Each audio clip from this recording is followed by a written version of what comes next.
Ho sentito un fruscio.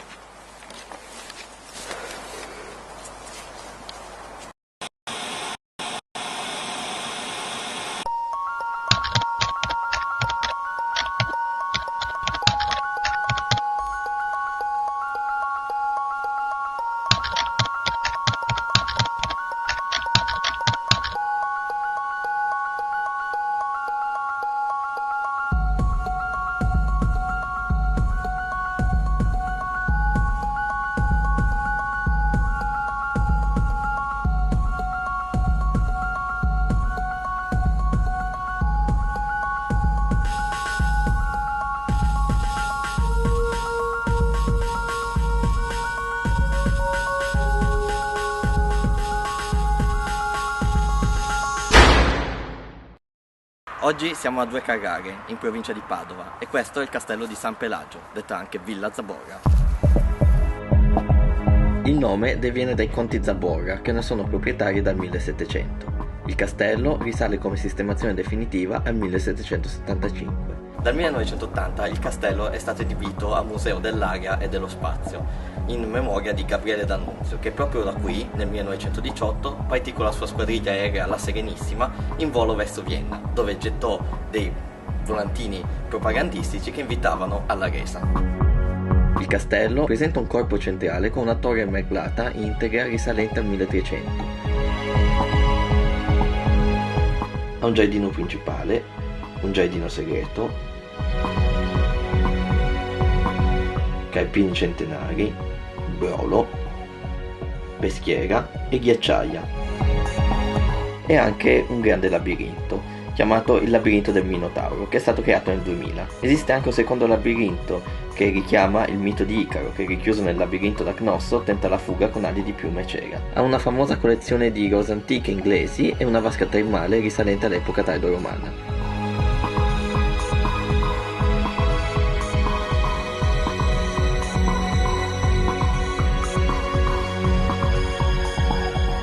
Le stanze del poeta sono rimaste come allora.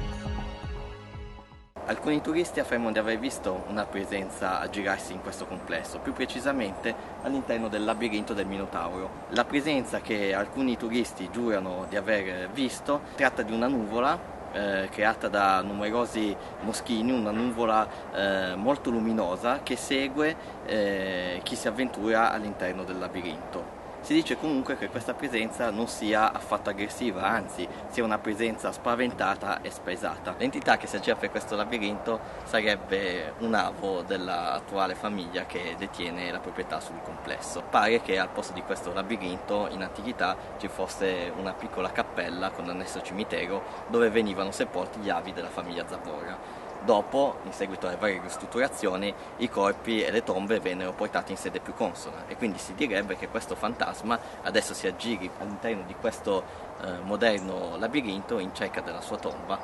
Ma in realtà ciò non è del tutto esatto, perché la cappella si trovava nella parte di giardino che sta di fronte al labirinto. Indagini svolte negli anni passati da parte di gruppi di ricerca sul paranormale riferiscono di aver visto spettri aggirarsi per il giardino, come la sagoma di un uomo con folti baffi e folta capigliatura nei pressi del porticato e quella di un bambino, accanto alle panchine del viale.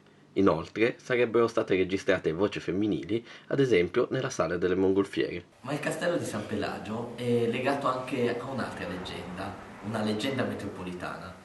Questa parla di una ragazza di nome Melissa. Melissa è un nome inventato perché in realtà a quanto pare la sua identità è ignota, che la notte del 29 dicembre del 1999 alle 5:20 del mattino venne vista essere investita allo svincolo autostradale di San Pelagio.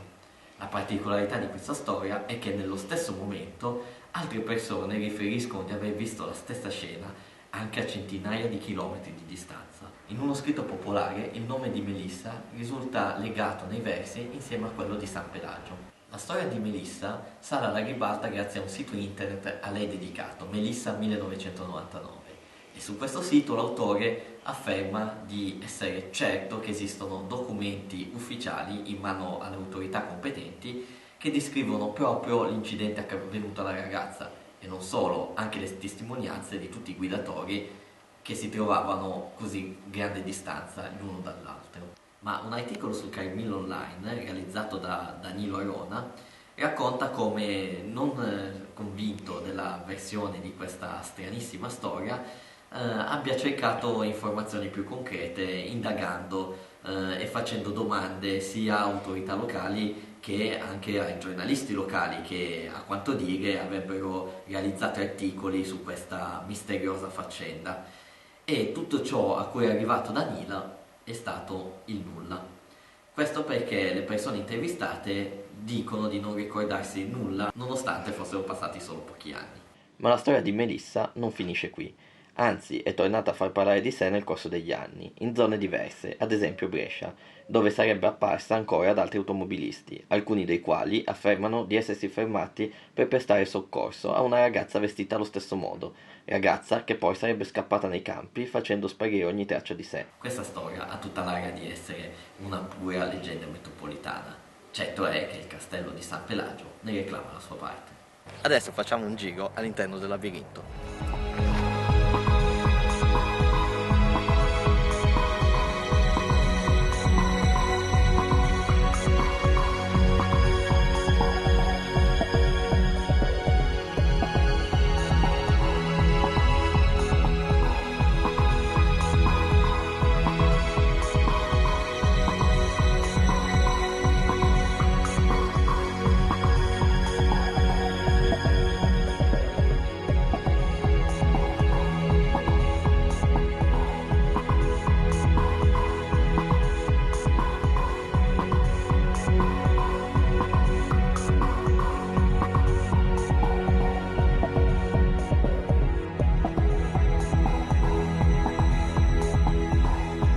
E ora qualche domanda alla famiglia Zaborra. La sua famiglia è padrona Nel 1600 e rotti. dal Sì. 1600. Sì, sì. Il castello come tale è sempre stato, cioè risale al 1300, giusto? La torre, solo la la torre torre. è trecentesca, sì, ed era una torre di guerra. Poi in realtà il resto era una casa dove si svolgevano le normali attività agricole. Quindi i primi veri e propri padroni come castello, diciamo, come complesso, è stata la sua famiglia.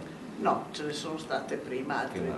altre due, però è uno dei luoghi dove c'è stato meno passaggio di proprietà, quindi che due sole prima, se lei pensa a molte ville, hanno avuto anche 10 diversi passaggi nel tempo. Qui questo non è avvenuto, un luogo sempre molto amato dalle generazioni che si sono succedute e io non faccio eccezione.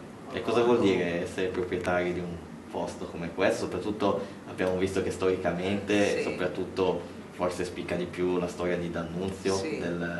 Sì, spicca di più quella, però ci sono anche molte storie familiari. Sono accadute qui dentro tantissime cose, come in tutte le famiglie, molte vicende umane, molte vicende storiche che hanno incrociato quelle umane, fatti e misfatti. Ce ne sono stati parecchi, per esempio una nonna sempre triste, per dire, rimasta vedova giovanissima con un figlio ancora in pancia e costretta a destreggiarsi in cose che non erano proprie per una giovane vedova, con tutti i rischi di una giovane vedova. Nei ricordi di infanzia per me c'è una nonna triste, per esempio, ecco, una nonna che suona il piano, che passa le giornate in tristezza. Suppongo che neanche la mia nonna stesse tutto il giorno, ma il ricordo è così, ha prolungato quelle ore particolari che lei stava in questa situazione. Alla fine 800 e 9, soprattutto questi ultimi secoli di guerre, abbiamo visto gente in lutto, cioè le vedove erano tantissime perché erano vedove di chi era andato in guerra o cose del genere, quindi è sono ricordi in genere di questo tipo. Poi per carità c'erano le feste, le cose, le occasioni diciamo più felici, però sa, il ritmo della vita era estremamente differente. Ma all'interno del complesso abitava solamente No. la famiglia oppure c'è anche tutti No, gli operai, certo, erano tutti... certo. Sì. C'erano le divisioni, io ricordo una siepe che divideva questa parte agricola dalla zona residenziale. Poi sa, nel tempo c'erano anche le liti familiari come oggi, allora mia nonna aveva delle cognate che non amava, per cui aveva tirato su una bella siepe per in mezzo al giardino. Ecco. E oggi vivere qui dentro vuol dire che queste cose hanno un valore particolare, questo è, perché se noi stiamo in appartamento non c'è vissuto nessuno prima, nessuno dopo, e quindi siamo quasi costretti al presente. Io invece vivendo qui non sono costretta al presente. Ricalca il passato di questo Posso posto. spingermi con la mente, con i ricordi anche nel quotidiano, o dire ecco lì c'era questa cosa, lì passeggiava, lì c'era l'albero di cui mi hanno raccontato, lì da bambina andavamo a giocare. Ecco, allora è passato più o meno remoto che si aggiunge al presente, quindi un tempo più largo, diciamo così, ecco. E sono solo ricordi o appunto qualcosa arriva anche al presente? Nel senso, abbiamo visto di turisti che affermano di aver avuto sensazioni particolari, di aver visto qualcosa di particolare. Mi chiedevo appunto se queste cose sono solo delle, tra virgolette, dicerie o risulta anche a voi. È logico che abitando qua e abitando sempre negli stessi posti ci sono delle percezioni. Cosa sarà il fantasma? Non è un'entità che andiamo a toccare, a volte sono solo i nostri incubi, le nostre paure, oppure i nostri sogni, anche quelli. E nella percezione delle persone ci sono più cose di quelle che noi vediamo. Cioè se qui arrivano persone più sensibili, indubbiamente colgono delle cose che le persone più superficiali non possono cogliere, assolutamente. Quindi secondo lei diciamo un luogo molto vissuto nel passato mantiene al suo interno certamente la mantiene in maniera maggiore o minore a seconda del tipo di vicende avvenute all'interno di queste mura.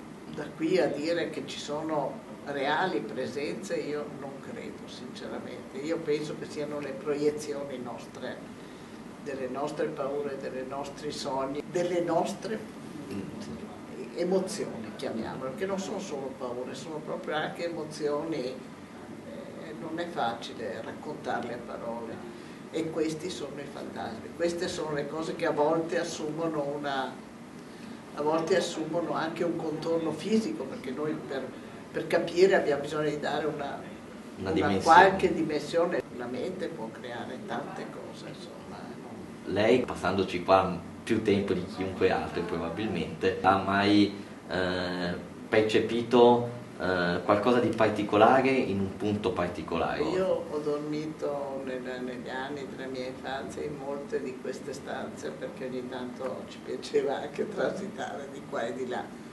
E il luogo dove noi avevamo un po' di paura, diciamo così, è la stanza dove adesso abbiamo rappresentato il volo su Vienna, quella più grande, la camera centrale, perché dietro a quello che adesso è un dipinto che rappresenta il volo su Vienna, dietro c'erano le scale che salivano alla torre. E lì noi sentivamo dei rumori, delle cose, e io da bambina ricordo un po' di paura. Io rumori qua ne sento tanti, tantissimi, scricchiolano i mobili dal primo all'ultimo, vuol dire che i pavimenti, il cambio di temperatura provoca rumori diversi, perché il legno si sa che è vivo. Se lei sente un suono di pianoforte, quella era la nonna, per esempio.